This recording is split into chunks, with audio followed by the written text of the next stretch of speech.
Welcome to another edition of Swim Easy Speed. Today we're going to look at a guy that posted on Reddit. He wanted some help with his stroke and what he should do. And so I thought it was a good opportunity to kind of show, where you want to start first with your stroke typically. And from what I see most often. So, for the most part, this guy's got a decent stroke. His body position looks pretty good. So if we're looking right here, he's fairly long on the water, so we've got a good line here. Feet are down a little bit, hips are down a little bit, but, for the most part, it looks pretty good. I mean, the things that what starts to kind of really jump out. So if you look right here, so you can see how that hand, and it's tough to tell from this position, but it's going like that.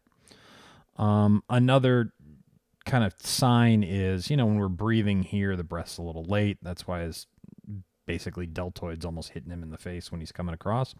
But you can see right there, there's a pretty big gap in his feet coming open. That's always a sign of instability. So it's just instability in the stroke. So it's either coming from one or two things. So if this is kind of crossing over, you're going to see that right there. The other thing would be is this kind of breath where it looks like he's probably rotating a little bit too much to the side to breathe. That's overwhelming the core's ability for him to stabilize in the water.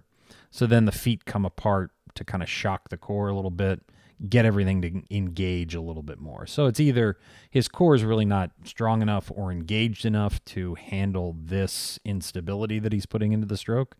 So either this rotation or this crossover.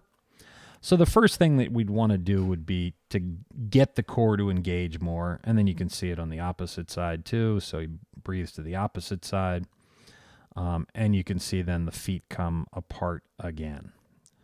So we'd want to really work on the core, get the core to engage, make it stronger, but then also get it to connect with these other muscle groups that are working.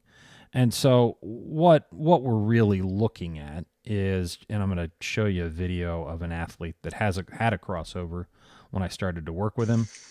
And so you can see right here what I'm talking about with that. Here's what it looks like from the overhead. So you can see, if we're figuring there's midline, that hand is going way, way over there. That's going to force this hip out. You'll see these feet come apart. So we'll slow this down a little bit. So you can see the feet coming apart to stabilize. You can see that little kind of curve in the body. Those are all things that are creating a lot of drag in the water, creating a lot of instability. So what we'd prefer to see would be something, like this, where we've got this really straight line running down right down the middle of the body right here. And everything just kind of rotates off of that line in the water. And that's what we want to do. We want to get to where it's really, really stable. Everything is driving straight forward, and the feet don't really come apart as much. And we're just a lot more efficient with the power that we're generating and where we're directing it, where we want everything just to move perfectly straight forward. So one of the ways to get that core engagement is to use the brick. Now you can do this with or without fins. The brick is just a weighted kickboard that is neutrally buoyant in the water. And so what that's forcing us to do in the water is, you can see there's that straight line that we want right down the middle. So the core is engaged while we're recruiting another muscle group. So in this case, just kicking. And then you're trying to hold the brick up with the core instead of your shoulders.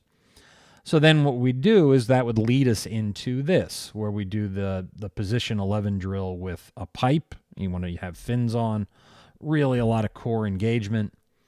And that's going to, give it where you can basically have that hand enter the same spot each time.